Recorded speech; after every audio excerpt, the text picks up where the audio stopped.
We're going to take another side trip today from our Natchez Trace journey. And as we're going around Jackson, we're going to leave the Trace and go just northwest a little bit up toward a town called Flora, Mississippi. And we're going to investigate the Mississippi Petrified Forest. I'm so excited.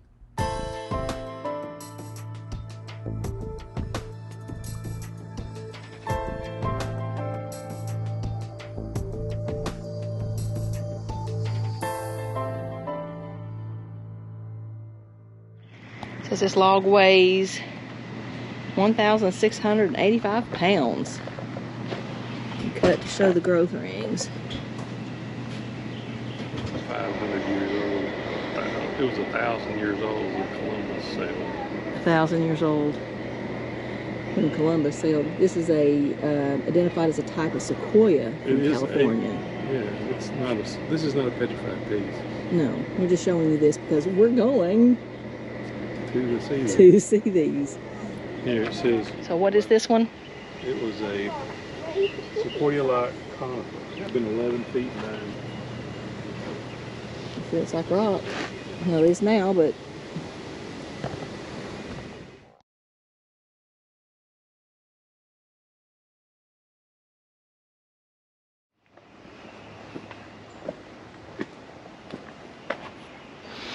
so you can see the little pieces just kind of like right down in this little area right above where I'm moving my hand. To the left of it.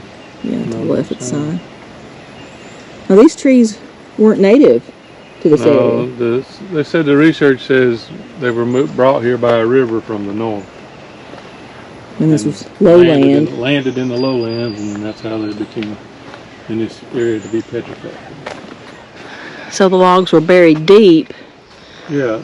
But the action of people and nature eroded it. Yeah. To this deep. Yeah, that's how high unearthed it used to be. Up there at the top of the bank. Top of the bank, yeah. Wow. It was deep. I mean, this is one of those things that you'd miss it, you know? And if you look at it from a distance, it looks like just rock. Mm-hmm. When you touch it, it's rock. But if you get close to it, it looks like a tree. Cold like a tree, like a rock. It's cold like a rock, yeah. It does not feel like a log.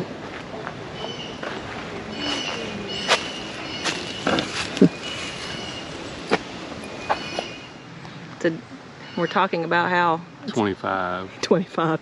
Now we were here 95, 96, and I just don't remember a lot of it, but I'm finding it very interesting today.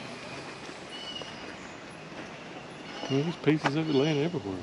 I mean, that moss-covered piece, that big piece, this one, that one, that one, that one, that one, that one, that one probably.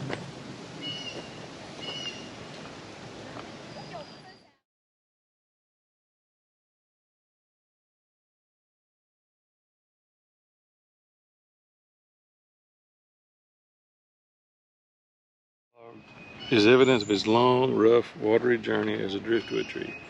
As you walk by, you're seeing a large trunk section of this huge petrified log. Look back to see the eyes, nose, and mouth, which earned this log the nickname Frog.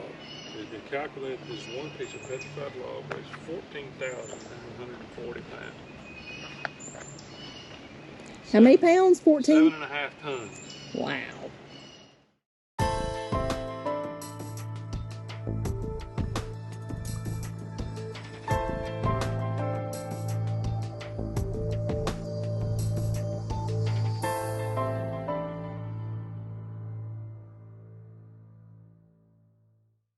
No, it's a big long snake. Look at that. Oh, he's found a snake today.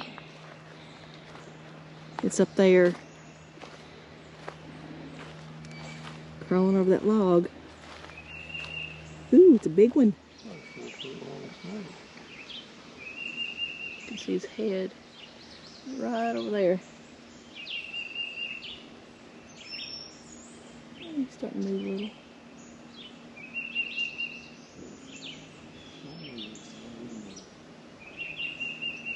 his tail puts down behind the tree, he's come across.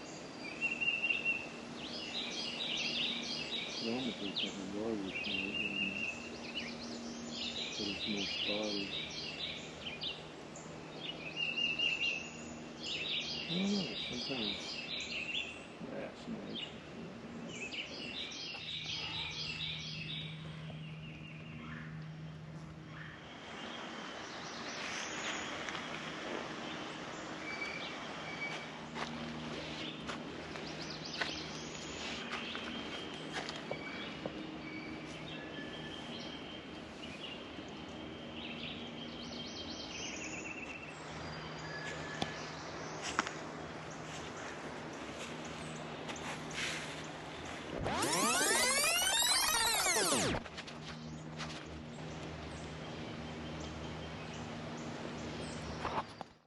And sometimes you can look at a piece of stone and it looks like something else.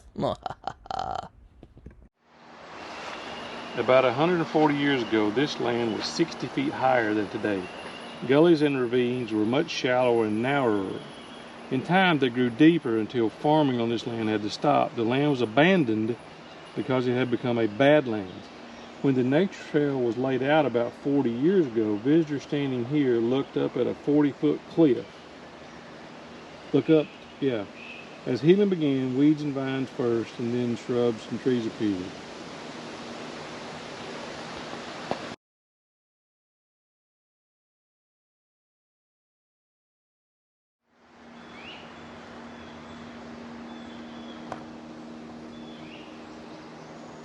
The first recorded finding of some of these petrified logs was in 1854, right before the Civil War.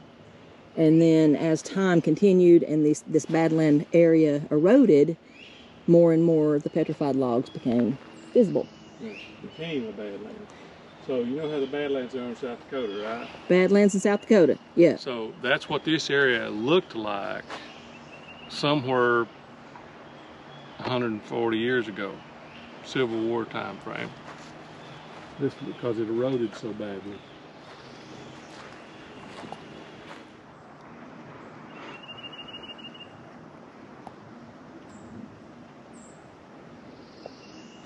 Time, huh? Yeah. Yeah. And but that's a short period of time. I understand geologic millions of years erosion, but this happened in an extremely, it was human caused, and it happened in an extremely short period of time.